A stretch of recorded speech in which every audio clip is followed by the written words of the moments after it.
जैसा तव्हांखे हिन तस्वीर जे ज़रिए तव्हांखे असां ॿुधाईंदा आहियूं त आलूगी ऐं उन जा माहौल ते कहिड़ा असर पवंदा। जीअं तव्हांखे ख़बर हूंदी आलूगी आहे टे क़िस्म आहिनि, हवाई आलूगी, पाणी वारी आलूगी ऐं ज़मीनी आलूगी।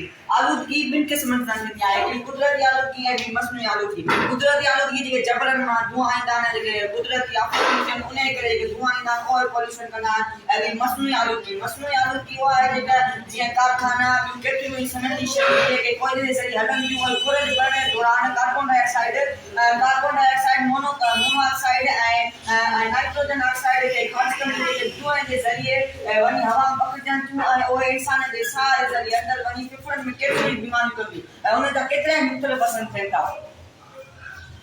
आलूगी जा असर इहे आहिनि, पहिरियों फेफड़े जी आलूगी, साह खणण जी आलूगी, दिलि जो दौरो, साह खणण में तकलीफ़, दांदारनि जो कसर, तबाह रोगन में चक्कर अचणु, केतिरा ई आलूगी जा असर आहिनि। इन्हनि खे रोकण लाइ असांखे घुरिजे त असां आलूगी खे बि रोकियो। आलूगी खे रोकण लाइ असांखे राति सुम्हण वक़्तु लाइटूं बंदि करणु, पाणीअ जो घटि ख़र्च करणु ऐं प्लास्टिक जूं बोतलूं इस्तेमालु न करणु।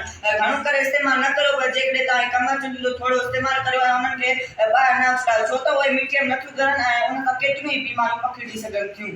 महिरबानी।